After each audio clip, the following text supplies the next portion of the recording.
अच्छा इमरान, मुझे पता चला कि आपके घर की लाइट भी काट दी गई है और जो असला है आपके गार्ड्स का उसको भी लाइसेंस भी आपके कैंसिल करने की कोशिश की जा रही है। बगैर किसी नोटिस के मुझे किसी किस्म की सफाई का मौका भी नहीं दिया गया। मुझे एजेंसीज ने बताया था, ISI ने और मिलिट्री इंटेलिजेंस ने, कि आपकी लाइफ इन डेंजर है और आप खतरे में हैं, आप अपने आप को महफूज करें, अपनी सिक्योरिटी का बंदोबस्त करें। अभी तक परेड ग्राउंड में जलसे की इंतजामिया ने आपको इजाजत नहीं दी, क्या है स्ट्रेटेजी? आप इस्लामाबाद हाई कोर्ट से अब हम रुजू कर रहे हैं। अगर एक जमहूरियत में आप जलसा नहीं कर सकते तो फिर आप उसको जमहूरियत कैसे कर सकते हैं? MQM तो ऐसा लग रहा है बिल्कुल खुलकर सामने आ गई है। जो आपने पहले शॉट सुनाया साबिर कायम खानी का, जिस पर उन्होंने कहा कि हम ऐसी हुकूमत पर थू भी नहीं करते और यानी थूकते भी नहीं सोशल मीडिया पे कि वो मैं देखे, मैं मत समझे कि मैं भिखारी हूँ, मैं को मांगने नहीं आया, वो बेचारों के साथ, और आज ये उन पर थू थू कर रहे हैं।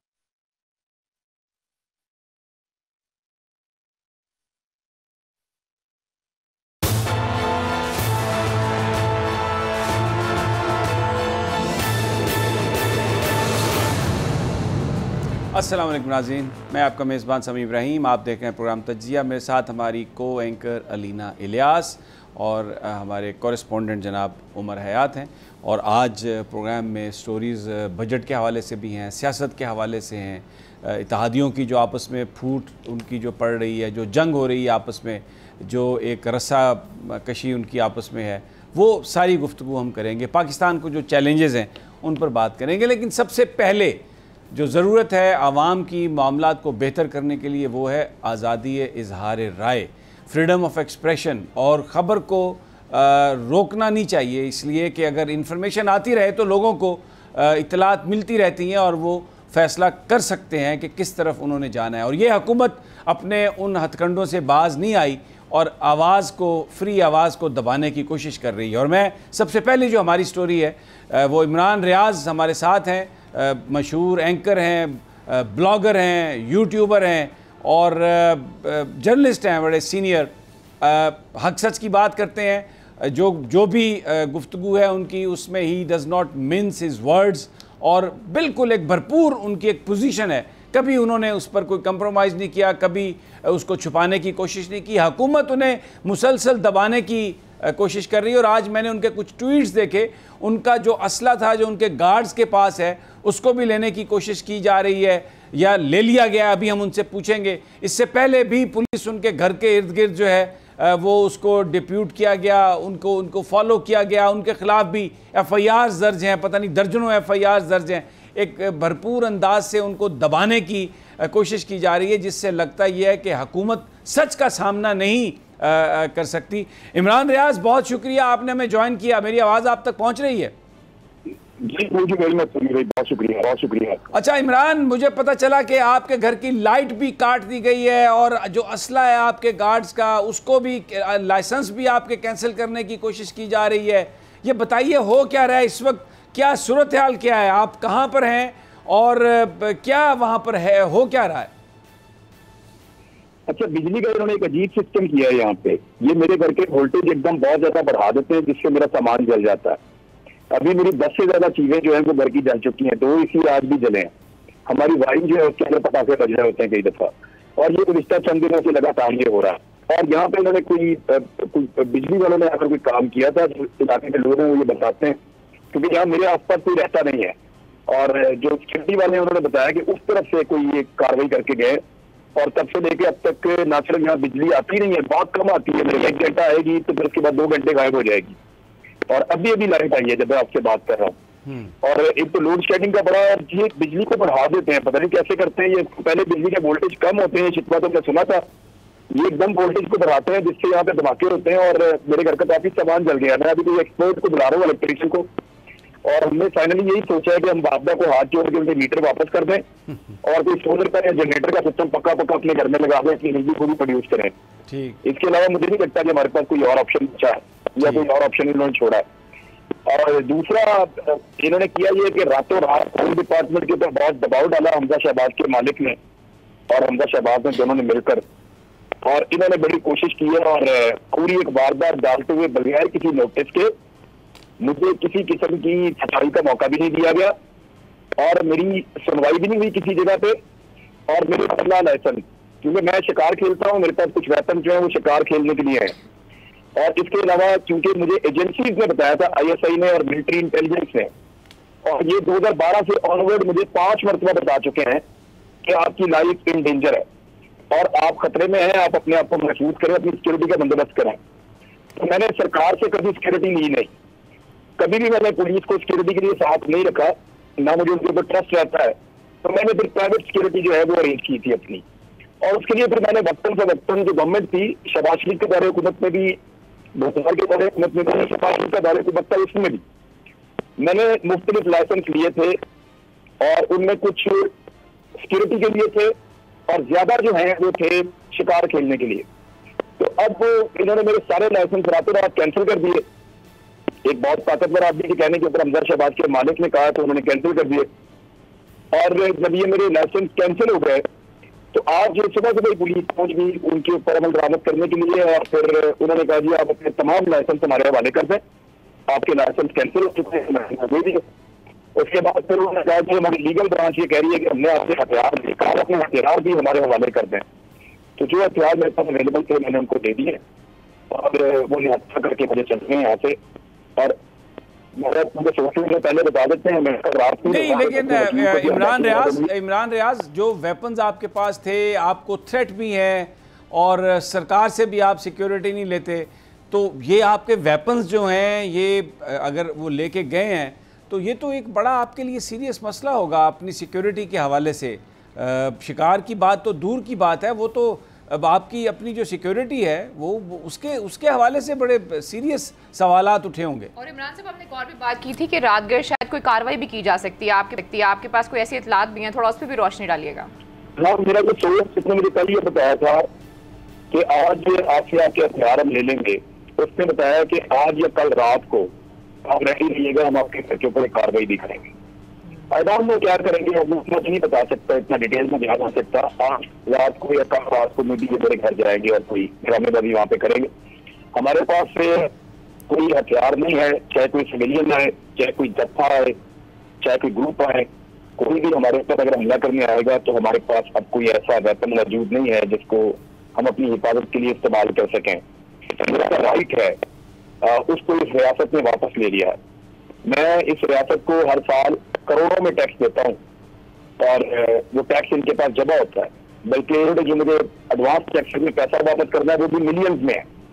लेकिन इसके बावजूद ये रियासत मुझे इतना तहफ़्फ़ुज़ दे रही है कि जो मेरा अपना एक सेल्फ डिफेंस का राइट है उसको उन्होंने बगैर मेरी बात सुने, बगैर मुझे बुलवाए उसको खत्म कर दिया है। और खत्म करवाया इन्होंने होम सेक्रेटरी पंजाब और DC लाहौर को इन्होंने इस्तेमाल किया, DIG लाहौर को भी इन्होंने इस्तेमाल किया, जबकि इसके पीछे हमजा शहबाज ये दो लोग हैं। इमरान, अपना ख्याल रखिएगा और अल्लाह ताला अपनी हिफाजत में रखे। ये एक बड़ा एक संगीन ये मामला है।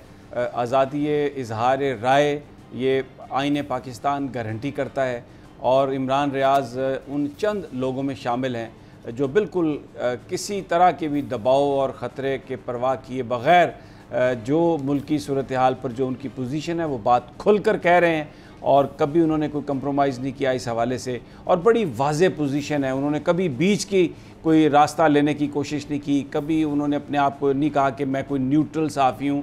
वो एक सहाफ़ी हैं जिनकी अपनी राय है और वो अपनी बड़ी दयानतदारी से अपनी राय देते हैं और कभी उसको नहीं छुपाते। और ये जो असला लेना, इस तरह डराना धमकाना, पर्चे दर्ज करना, FIR दर्ज करना, इस तरह कोई किसी की आवाज़ को नहीं दबा सकता। और इमरान रियाज तो बहरहाल बार बार ये कह चुके हैं कि ये ज़िंदगी अल्लाह की अमानत है और हम बिल्कुल हक सच की बात करते रहेंगे। होश के नाखून लेना चाहिए हुकूमत को या उन लोगों को जो ये सब कुछ कर रहे हैं, क्योंकि इससे आप किसी आवाज़ को नहीं दबा सकते। इसी से ही जुड़ा हुआ दूसरा मसला है तहरीक इंसाफ।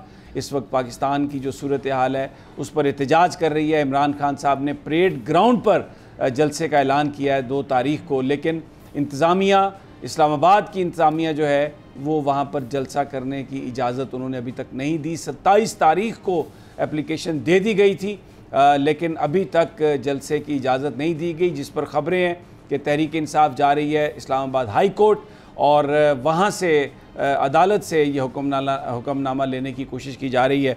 अली मोहम्मद ख़ान साहब से हम कोशिश कर रहे थे कि हमारा उनसे रब्ता हो जाए, अभी तक उनसे हमारा राब्ता नहीं हुआ। जैसे ही उनसे राब्ता होता है तो ताज़ा तरीन उनसे लेते हैं। एक तरफ सहाफ़ियों को दबाने की कोशिश की जा रही है जो ऐसी बात कर रहे हैं जो हुकूमत नहीं सुनना चाहती, और दूसरी तरफ तहरीक इंसाफ का जो जलसा है जो परेड ग्राउंड में होना है, एक पुरअमन एहतजाज जिसको इमरान खान खुद लीड करेंगे, और उन्होंने कहा कि ये बिल्कुल पुरअमन होगा और इसमें फैमिलीज़ आएंगी। पंजाब पाकिस्तान के दूसरे शहरों में भी जलसे जुलूस होंगे, लेकिन परेड ग्राउंड में इंतज़ामिया उनको इजाज़त नहीं दे रही। अली मोहम्मद खान से जैसे ही हमारा रब्ता होता है तो हम उनसे कोशिश करेंगे कि ताज़ा तरीन सूरत हाल जो है वो उनसे लें। अब बजट पर आने से पहले, क्योंकि उमर हयात मेरे साथ हैं, मैं जो इस वक्त सूरत हाल है इत्तेहादियों की, MQM जो है उसने जो इस वक्त एक हंगामा बर्पा किया है, इल्ज़ाम लगाया है पीपल्स पार्टी पर कि किस तरीके से सिंध में धांधली की गई है, वोटर्स लिस्टें जो हैं, इसके अलावा जो हल्का बंदियाँ हैं और जो वादे किए गए थे MQM के साथ वो पूरे नहीं हुए, और इसमें मौलाना फजलुर रहमान की जमात भी शामिल है। और आज लाड़काना में इस वक्त भी धरना दिया हुआ है मौलाना फजलुर रहमान की जमात ने, सोमरो साहब के साथियों ने, और वो कह रहे हैं कि पीपल्स पार्टी सिर्फ धांधली से ही जीत सकती है, अवामी वोट से नहीं जीत सकती। आज साबर हुसैन कायम खानी जो हैदराबाद से जिनका ताल्लुक़ है, उन्होंने जो गुफ्तगू की आज हुकूमत के हवाले से जिसके वो हिस्सा हैं, ये तो साबर खान कायम खानी ने बात की। मेरे पास सलाउद्दीन साहब का भी है गुफ्तगू, लेकिन क्योंकि अली मोहम्मद खान साहब ने हमें ज्वाइन कर लिया है तो मैं सबसे पहले उनकी तरफ आऊँगा। अली मोहम्मद खान साहब, बहुत शुक्रिया, आपने हमें ज्वाइन किया। मेरी आवाज़ आप तक पहुँच रही है? जी सभी साहब, बिल्कुल जी। अच्छा, अली मोहम्मद खान साहब, अभी तक परेड ग्राउंड में जलसे की इंतज़ामिया ने आपको इजाज़त नहीं दी, और आप ये खबरें हैं कि PTI इस्लामाबाद हाई कोर्ट की तरफ रुजू कर रही है, और जलसे में भी 2-3 दिन रह गए हैं। क्या है स्ट्रेटजी आपकी और जलसे के हवाले से? क्योंकि हमें भी बहुत सारे मैसेजेस और कॉल्स लोग जानना चाह रहे हैं, क्योंकि अभी लग ये रहा है कि लोगों में बड़ा जोश है, लोग आना चाहते हैं, और वाकई जैसे खान साहब ने कहा ये कोई बड़ा तारीखी इज्तिमा होने वाला है। जी अली मोहम्मद खान साहब। बहुत शुक्रिया समी साहब। बिस्मिल्लाहिर्रहमानिर्रहीम, अल्लाहुम्मा सल्लि व सल्लिम व बारिक अला सय्यिदिना मोहम्मद। सबसे पहले तो आपके लिए भी दुआ, क्योंकि मुझे सोशल मीडिया से मैंने देखा कि आपको पत्नी किसी हुकूमती इदारे में जो वज़ीर आज़म को जवाब देता है, तो FIA ने शायद आपको बुलाया था आपके YouTube चैनल पे। अगर ये खबर दुरुस्त है तो मैं आपके साथ जो है हर तरह की मैं अप्रिशिएट भी करता हूँ कि बात की है। जब हमारी हुकूमत थी, हमारे खिलाफ भी बोले, आज भी आप बात कर रहे हैं, तो मैं समझता हूँ कि जो इज़हार राय की आज़ादी है उस पर कोई कदगन नहीं होनी चाहिए। खासकर आप जैसे सीनियर एंकर, अगर उनका कोई YouTube चैनल है तो थोड़ा सा सबको अपना सीना थोड़ा ब्रॉड करना चाहिए, तनकीद सुननी चाहिए। तो अगर ऐसा हुआ है और आपको ये कहा गया है कि आप अपना YouTube चैनल जो है वो बंद करें या उस पर कोई कदगन है, तो मैं तो इसके बिल्कुल खिलाफ हूँ इस चीज़ के, क्योंकि हमने तो अपनी हुकूमत में कभी अपने बदतरीन मुखालिफ को भी ये नहीं कहा।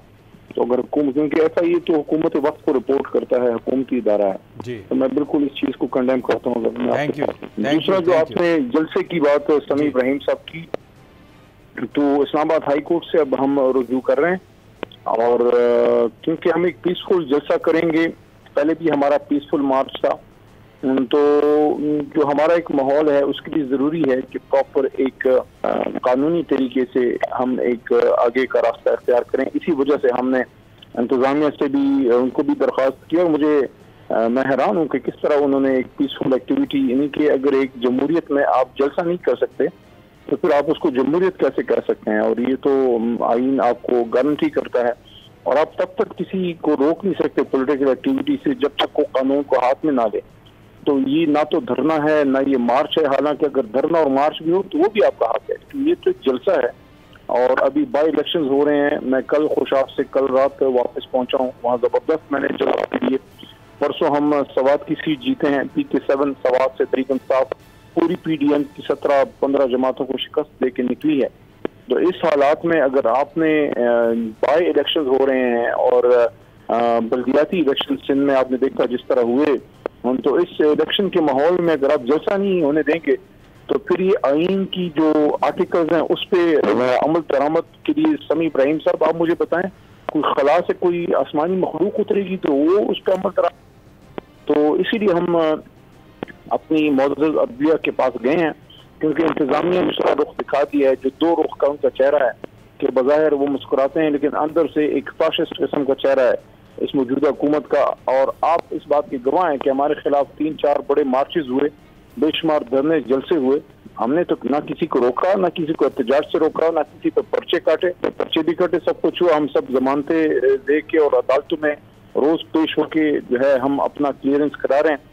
तो क्या ये दहशतगर्द हम लोग हैं या ये मुल्क को लूटा हम लोगों ने था? जिन लोगों पे लूटने का इल्जाम था 1100 अरब का, वो तो आज हुकूमत में बैठ के नैब पे खुद कुछ हमले कर रहे हैं। इन्हीं के समी साहब, कभी आपने जिंदगी में सुना कि किसी मुल्जिम को इख्तियार दे दें कि वो अपनी तकदीर का फैसला खुद करे, कि बजाय इसके कि आप नैब को मजीद तगड़ा करें ताकि करप्शन ज़्यादा पैसे निकलें, आपने नैब को वजारत दाखिला के नीचे कर दिया। तो एक तरफ तो कानून का ये हालत की जा रही है, दुर्गत बनाई जा रही है, दूसरे की एक्टिविटी से रोका जा रहा है।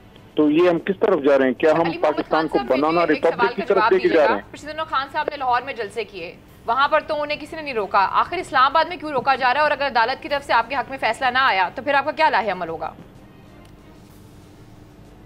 जाएंगे, अदालत से नहीं आया तो फिर सुप्रीम कोर्ट जाएंगे। हमारा एक राइट है, हमारा एक पीसफुल राइट है। हम जलसा, अगर आप मुझे बताएं कि ये तो ऐसे ही है कि आप कहें कि इज़हार राय की आज़ादी है और आर्टिकल 19 के तहत आप सारे प्रोग्राम्स करते हैं, तो आर्टिकल 19 भी मौजूद रहे और आपको आपके प्रोग्राम भी ना होने दी जाए बगैर किसी वजह के, तो फिर उस आर्टिकल 19 का क्या फायदा? क्या हम इस मुल्क में एक खुदा न खास्ता सिविलियन मार्शल लॉ की तरफ चले गए हैं कि आईन भी अपनी जगह मौजूद है, अदालतें भी मौजूद हैं, कभी कभी 12 बजे भी खुल जाती हैं। और इन हालात में जब आईन अपनी पूरी आबोताब के साथ मौजूद है, तो अगर एक पीसफुल पॉलिटिकल एक्टिविटी की इजाजत नहीं दी जा रही, तो क्या इस वक्त हम एक अनडिक्लेयर्ड सिविलियन मार्शल लॉ तो नहीं है, खुदा न खास्ता कहें? बिल्कुल सही बात है अली मोहम्मद खान साहब, बहुत बहुत शुक्रिया, आपने हमें टाइम दिया। और बड़ी ये बात है कि आईन पाकिस्तान गारंटी करता है इजहार राय की, और अगर एक पुरअमन जलसा पाकिस्तान के लोगों को, एक बड़ी पॉलिटिकल पार्टी जिसकी जड़ें चारों सूबों में हैं, वो अगर एक पुरअमन जलसा इस्लामाबाद में नहीं कर सकती, तो फिर जो आज़ादी इजहार राय की जो बात है, जो जमहूरियत की जो बात है, वो फिर कहाँ जाएगी? उमर याद, मैं आपकी तरफ आने से पहले, क्योंकि मैं सलाउद्दीन साहब का एक शॉट चलाना चाहता हूँ ताकि अंदाज़ा हो सके कि MQM खफा कितनी है। आपको साबर कायम खानी साहब की मैंने गुफ्तगू सुनवाई थी, जनाब ज़रा सुनवा दें सलाउद्दीन साहब की भी। इस तरह के लोग हमें इस तरह के जवाब देंगे, यहाँ से हम उस तरफ बैठने में देर नहीं लगाएंगे। हमने जो अपनी कीमत अदा की है ना, जो सियासी कीमत अदा की है, आज वो भुगत रहे हम सिंध में भी।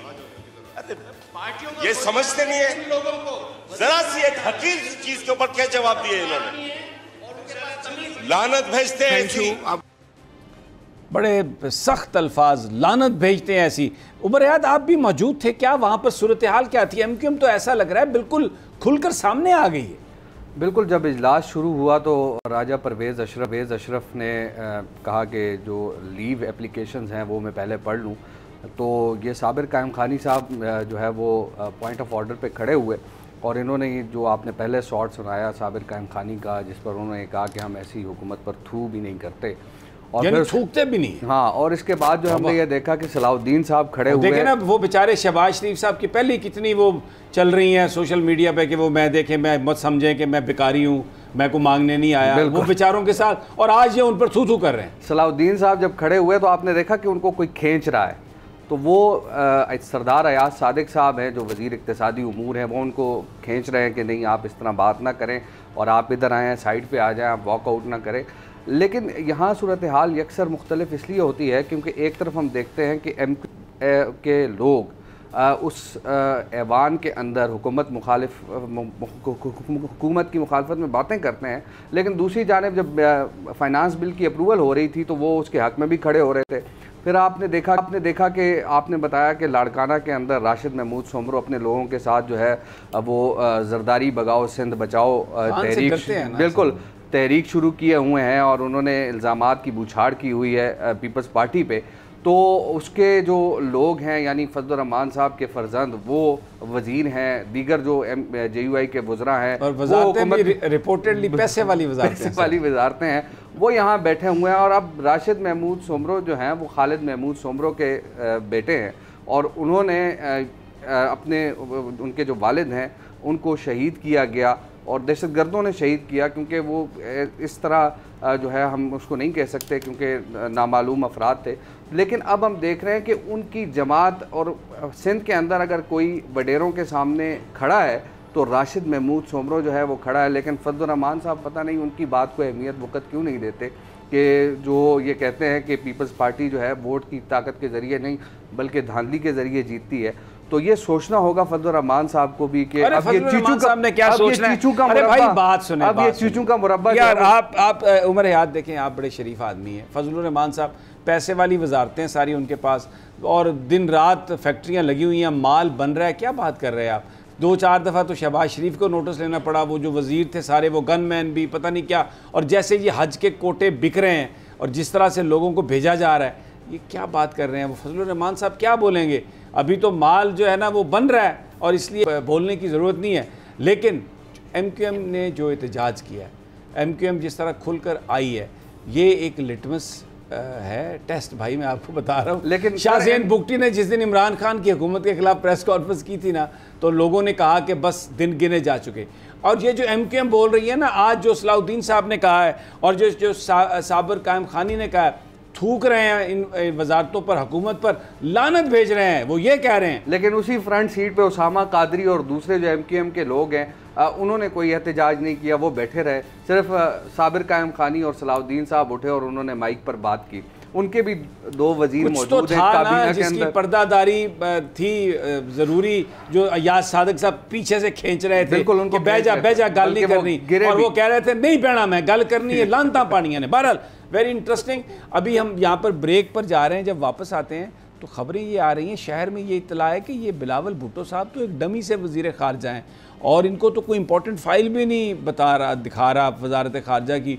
और किसी भी ऑफिसर से बात करें तो वो कहते हैं बस इन्होंने टोरे फेरे ते लाया है, he is very happy travelling going over there here where. तो लेकिन असल मामला कोई और देख रहा है। वो कौन देख रहा है? कुछ तस्वीर भी हमारे पास आई हैं, वो आपको दिखाएंगे कि चूना कौन बिलावल भुट्टो को लगा रहा है। लेकिन एक छोटे से वक्फे के बाद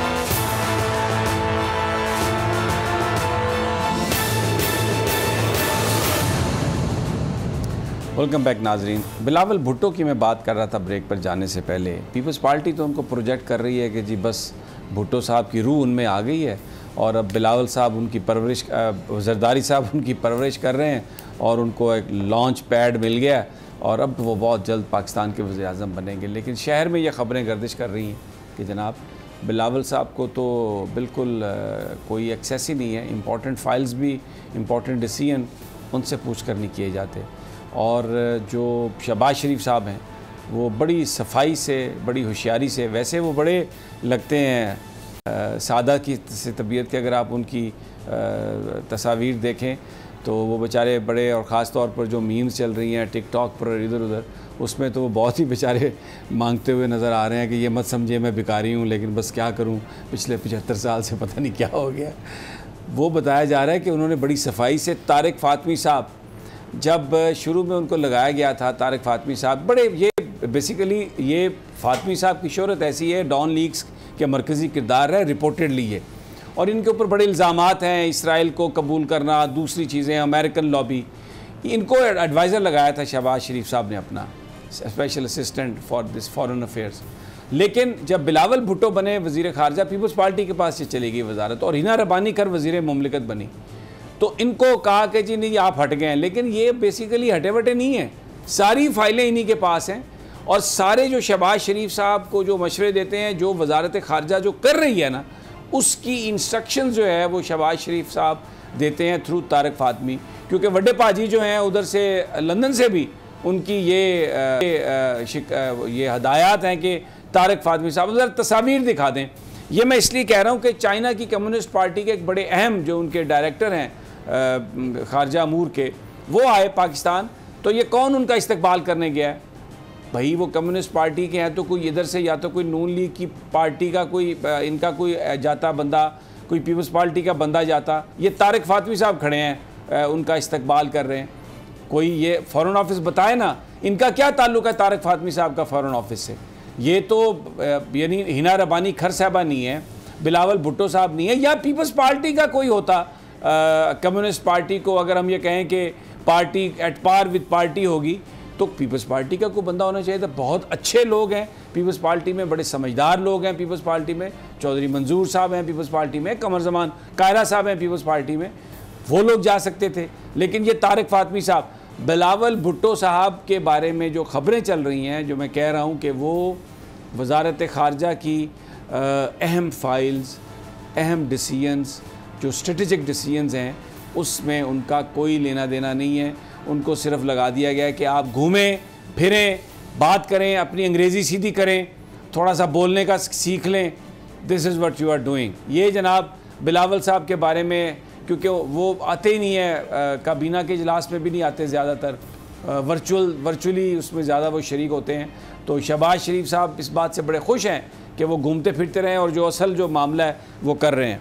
अच्छा जनाब उमर हयात साहब, IMF, ये भी सारे बाहर मामलात हैं जो वजारत ख़जाना जिनको देख रही है, और अब इसहाक डार साहब आ रहे हैं मिफ्ता इस्माइल पर। ये जो आज बजट पास हुआ है, इसके बारे में तो जो चीज़ें आ रही हैं, इसमें वो सुपर टैक्स वाली क्या कहानी है, वो तो कहा गया था कि 1 साल के लिए है, लेकिन जो लिखा हुआ है डॉक्यूमेंट में वो तो लिखा हुआ है कि ऑनवर्ड्स भी है।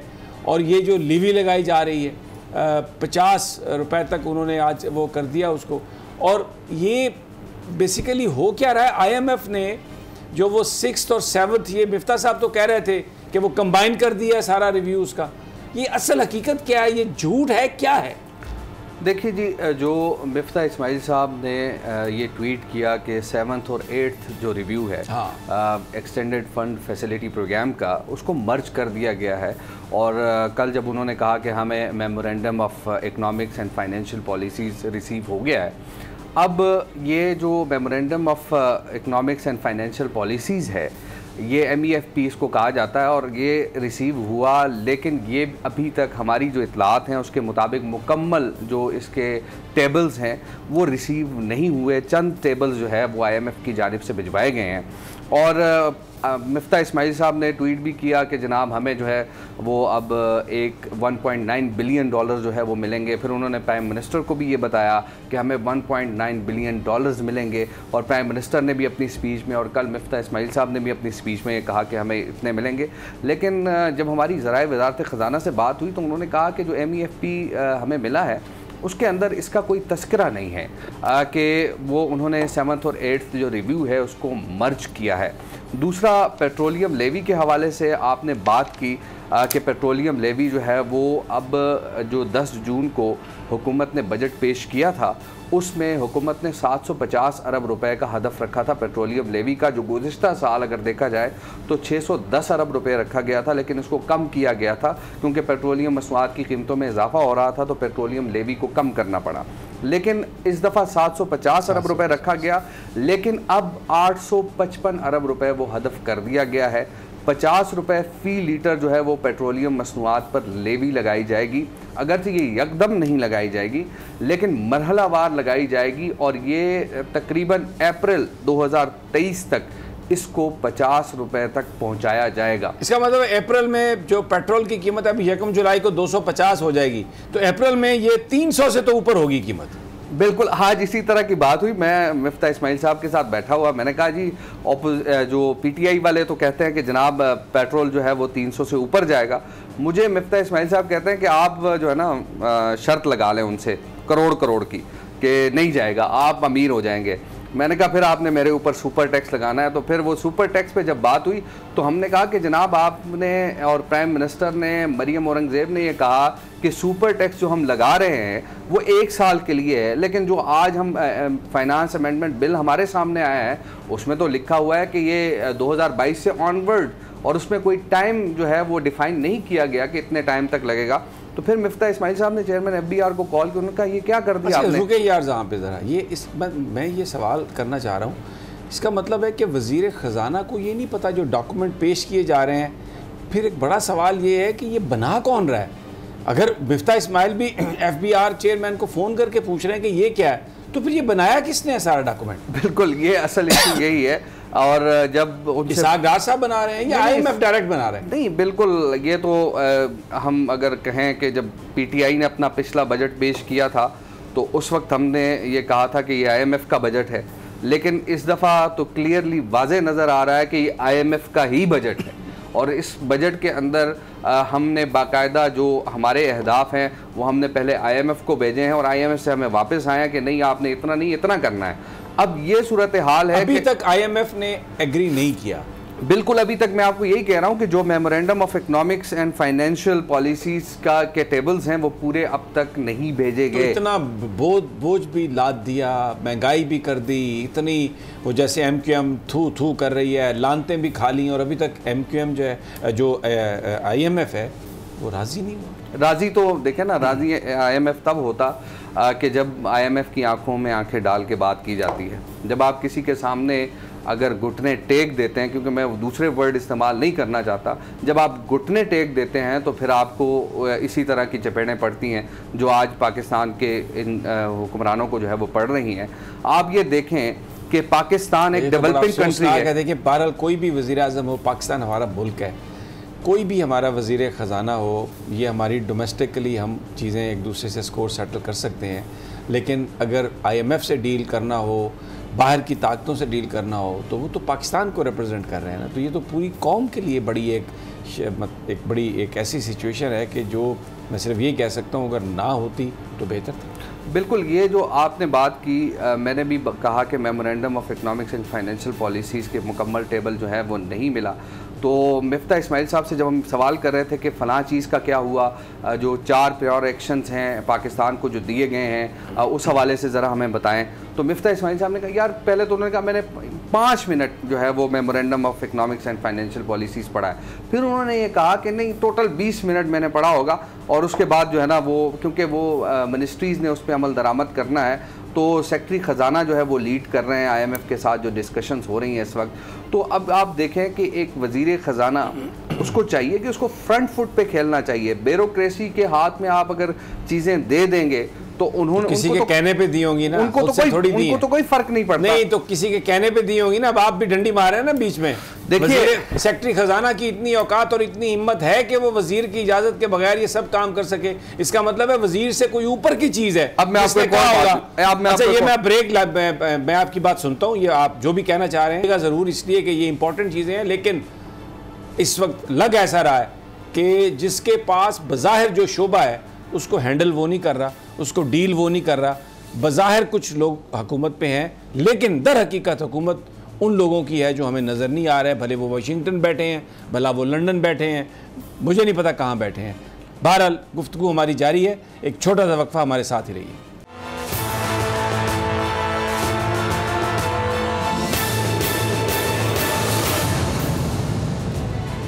वेलकम बैक नाज़रीन। बजट पर बात हो रही है और कौन मामलात को चला रहा है उस पर बात हो रही है। कन्फ्यूजन है, समझ नहीं आ रहा। बहुत सारी चीज़ें जो हो रही हैं डॉक्यूमेंट में हैं बजट के, वज़ीर ख़जाना को उनका इल्म नहीं है कौन ये सब कुछ कर रहा है। कुछ बात कर रहे थे उमर हयात और कुछ और भी कहना चाह रहे थे, लेकिन वक्फे का टाइम आ गया था। जी उमर हयात। बिल्कुल जी, ये जो MEFP पे जब बात हो रही थी और 4 प्रायर एक्शन जो है वो IMF की जानिब से जो इसमें दिए गए थे, तो वज़ीर ख़जाना कहते हैं कि सेक्रेटरी ख़जाना को मैंने ये कहा कि आप इन में से ये मान लें, लेकिन उन्होंने प्रायर एक्शंस हमें नहीं बताए। प्रायर एक्शंस यही है कि आपने जो है वो टैक्स को इंक्रीज़ करना है, आपने लेवी लगानी है, आपने ये एक और नया मुतालबा IMF की जानिब से सामने आया है कि जो पेट्रोलियम मसनूआत की कीमतें हुकूमत डिटरमिन करती थी, उनका ये मुतालबा आया है कि अब रोज़ाना की बुनियाद पर पेट्रोलियम मसनूआत की कीमतें जो हैं वो तब्दील होंगी और ये मार्केट इसका फ़ैसला करेगी, जो ऑयल मार्केटिंग कंपनीज़ हैं वो इसका फ़ैसला करेंगी। ये भी एक चीज़ जो है वो सामने आई है। और ये जो मर्ज़ी कीमत आ जाए, यानी जो पंप 4 पंप लगे होंगे एक सड़क पे, एक पे कुछ प्राइस होगी, दूसरे पे कुछ प्राइस होगी, तीसरे पे कुछ प्राइस होगी, तो और जो मर्जी हो। बिल्कुल, अब IMF ऐसे मुतालबात कर रहा है कि उसने जो हमें $6 अरब देने हैं, उस $6 अरब देने के बदले पाकिस्तान रूह खरीद रहा है। डेवलपिंग कंट्री है पाकिस्तान, देखें। अच्छा, ये हम कह रहे हैं डेवलपिंग कंट्री कहाँ पे है? तरक्की माकूस तो हो सकती है, everyday things are deteriorating, ये कौन सा डेवलपिंग है? लेकिन फिर भी हम PSDP कितना है आपके पास? कहाँ से डेवलपिंग है ये? PSDP इस दफ़ा 900 अरब रुपए का जो है वो रखा गया पूरे है पाकिस्तान में 22 करोड़ लोगों के 22 करोड़ डेवलपिंग कंट्री। लेकिन अब आप देखें कि अच्छा जी, मैं आपकी बात सही है, लेकिन मैं आपको असम्बली में तो खैर ज़ाहिर तहरीक इंसाफ चली गई बात, लेकिन आज डॉक्टर फहमीदा बात कही ना, मैं वो आपको सुनवाना चाहता हूँ और फिर हम इस इशू पर बात करते हैं, क्योंकि ये भी बजट से मेरे और आपसे रिलेटेड ये चीज़ें हैं। और देखिए, मैं अभी आपको एक और गुफ्तगू सुनाना चाहता हूँ, वो इंडिया के वज़ीर ख़ारजा की है। इंडिया हमारे लिए, हमारी नज़र में उसकी कोई इज़्ज़त व एहतराम नहीं है, इसलिए कि जो मुसलमानों के साथ सलूक किया जा रहा है, जो वहाँ पर कश्मीरियों के साथ हुआ, जो सिखों के साथ भी जो वहाँ पर सलूक किया जा रहा है, लेकिन जो अपने मुल्क के लिए वहाँ के लोग जो बात कर रहे हैं, उनको देख के ये एहसास होता है कि काश हमारा वज़ीर ख़ारजा भी ऐसी बात कर रहा होता, हमारा फाइनेंस मिनिस्टर भी ऐसी बात कर रहा होता। रशिया के साथ जो ऑयल की उनकी जो इम्पोर्ट है, बड़ी एक उन्होंने अच्छी बात कही कि यूरोप को ज़रा थोड़ा मैच्योर हो जाएं, थोड़ा बड़े हो जाएं। अब वो यूरोप के जो मसाइल हैं वो उसको दुनिया के मसाइल समझते हैं, और जो दुनिया के मसाइल हैं यूरोप उनको कोई मसला ही नहीं समझता। इससे सख्त बयान, ये वही बात है, इससे सख्त बात जो इमरान खान ने कहा था कि हम कोई ग़ुलाम है, ये यूरोपियन यूनियन जो है इंडिया को ख़त नहीं लिखती और हमें ख़त लिखती है, जिन चीज़ों से झगड़ा हुआ। जो अमेरिका के बारे में ये कहा इमरान खान ने कि हम दोस्ती रखना चाहते हैं, मुखालिफ नहीं है, लेकिन क्या हम कोई ग़ुलाम है? क्यों हम बराबरी की बुनियाद पर नहीं दोस्ती रख सकते? और डॉक्टर फहमीदा मिर्ज़ा ये कह रही थी कि IMF ने अगर आपसे बातचीत ख़त्म की थी तो आप भी ख़त्म कर देते। अभी ये खबरें आ रही हैं कि जी लिख रहे हैं रूस को, कंपनियों को, तेल की कंपनियों को, भाई अगर आपने लेना है तेल रूस से तो जाके ले लें, लेकिन तप्पड़ हो, कुछ हिम्मत हो, कुछ पाकिस्तान के लिए खड़े होने की ताकत और हिम्मत हो। उमर हयात, बिल्कुल ये जो आपने बात की कि रूस से जो है वो, अब तो हमने अफ़गानिस्तान से कोयला ख़रीदने की बात की, तो अफ़गानिस्तान में भी कोयले का रेट जो है वो $100 का हो गया। कोयला $100 का हो चुका है अफ़गानिस्तान का भी, और पहले कोई उसको $25 में भी नहीं ख़रीदता था। अब हमने कहा कि हम अफ़गानिस्तान से कोयला ख़रीदेंगे। ये आज जो सेनेट की कायमा कमेटी कॉमर्स है, उसमें सेनेटर अमानुल हक काकड़ ने ये बात की। उन्होंने कहा $100 का हो गया। अब हम जिस तरफ भी जाते हैं, जिस चीज़ को भी हाथ डालते हैं, तो वो चीज़ उसकी जो दाम है वो आसमान से बातें कर रहे होते हैं। तो हमारी नीयत ठीक नहीं है ना। हमारी नीयत अगर ठीक होती, हमारी नीयत ये होती कि हमने लोगों को फैसिलिटेट करना है, तो आज हमारे लिए ये मसाइल खड़े ना होते। हमारी नीयतों में फतूर है, जिसकी वजह से हम जिस चीज़ को हाथ डालते हैं वही चीज़ जो है ना। और फ्रॉड किस तरह लोगों को लगाया जा रहा है, ये मेरे पास है कि वफाकी हुकूमत ने तेल की बढ़ती हुई कीमतों के पेश नज़र रूस से तेल की दरामदात पर गौर शुरू कर दिया है। वजारत तवानाई ने ख़त लिखकर ऑयल कंपनियों से तफसीलात तलब की हैं। कौन सी ऑयल कंपनियाँ जनाब? वो Pak Arab refinery, national refinery, Pakistan refinery और बाको पेट्रोलियम पाकिस्तान। अभी उनसे लेटर लिखकर तो उनसे पूछ रहे हैं जी बताइए क्या करें क्या ना करें, ये कैसे टेक्निकल फिजिबल है या नहीं है। यार आप किसको बेवकूफ़ बना रहे हैं यार? रिफाइन होगा या नहीं होगा? किसको बेवकूफ़ बना रहे हैं? उमर हयात, इतना ब्लेटेंट और इतना यानी मैं क्या अर्ज़ करूँ। देखिए अब डॉलर हेजेमनी आप देख रहे हैं कि आज पाकिस्तानी रुपया कहाँ पहुँचा हुआ है और किस अंदाज से, यानी विद इन 2 मंथ्स जो है डॉलर कहाँ चला गया। अब डॉलर जब महंगा होता है तो हमारी जो इंपोर्ट, हम ऑयल बाहर से इंपोर्ट करते हैं, तो जब ऑयल बाहर से इंपोर्ट करते हैं तो लाजमी बात है उसके रेट्स बढ़ेंगे। हम डॉलर को कंट्रोल नहीं कर सक रहे, हमने उसको जो है वो छोड़ा हुआ है फ्री फ्लोट पे, और यही हालात हैं कि जिसकी वजह से अब मुल्क में महंगाई बढ़ रही है। अब इस चीज़ में जब स्टेट बैंक की बात हो रही थी ऑटोनॉमी की, उस वक्त ये क्रिटिसिज्म हो रहा था कि जनाब ये स्टेट बैंक की ऑटोनॉमी नहीं होनी चाहिए, और यही लोग जो आज हुकूमत में बैठे हैं अब आए ना चेंज करें उसको। अब अगर IMF इन्होंने इलेक्शन रिफॉर्म्स कर ली, बिल्कुल इन्होंने EVM खत्म कर दिया, ओवरसीज पाकिस्तानीज का राइट खत्म कर दिया, लेकिन स्टेट बैंक के गवर्नर के हवाले से जो चीजें थी जिनको ये क्रिटिसाइज करते थे, बिल्कुल वो तो रिफॉर्म नहीं की इन्होंने। कोई रिफॉर्म उनके साथ जा रहे हैं, उनके साथ चले जा रहे हैं, उनको तो नहीं। लेकिन मुझे ये बताइए, IMF ने यह भी कहा है कि नैब के ऊपर आप कोई टास्क फोर्स बनाएं, जो कवानीन आपने बनाए हैं, जो तब्दीलियां की हैं, IMF कह रहा है कि हमें वो काबिल कबूल नहीं है। Is it true? बिल्कुल जी, ये एंटी करप्शन टास्क फोर्स जो है वो बनाने का मुतालबा IMF की जानिब से सामने आया है, और क्योंकि हुकूमत ने हाल ही में जो नैब कवानीन में तरमीम की हैं, ये तो नैब कवानीन तो ये तो फिर फैटफ से पाकिस्तान कैसे बाहर निकलेगा? अगर उनकी टीम आएगी, जो इन्होंने अब तब्दीलियाँ की हैं इनकी बुनियाद पर, फैटफ से तो ग्रे लिस्ट से तो पाकिस्तान नहीं निकलता। देखिए अभी तक तो पाकिस्तान फैटफ की ग्रे लिस्ट में मौजूद नहीं, ये उन्होंने कहा ना कि हम निकाल देंगे, अब फॉर्मल चीज़ें हैं, लेकिन ये जो अभी इन्होंने लेजिस्लेशन करके अपने आप को 1100 अरब रुपए का NRO दिया है, उसके बाद तो अब फैटफ ग्रे लिस्ट से आप भूल जाएं, ये निकलेंगे। ये तो पता नहीं, आप किसी को दुआ करें कि जिन्होंने इनको नैब कवानीन में तरामीम का जो है वो इजाज़त दे दी, वरना ये तो नैब को ही ख़त्म कर रहे थे। वो सुप्रीम कोर्ट ऑफ पाकिस्तान के पास पिटीशन चली गई है, बिल्कुल वो बड़ी जल्दी इनको फिक्स कर देंगे सारी, क्योंकि person specific, group specific legislation is not allowed in the Constitution of Pakistan, and Supreme Court is mindful of that, and the honorable judges have spoken up so many times. They have given what is in their mind on that subject. नाज़रीन, इजाज़त दीजिए, आज के programme से कल फिर इंशाल्लाह आपसे मुलाकात होगी। अपना और अपने साथियों का ख्याल रखिए। अल्लाह निगहबान।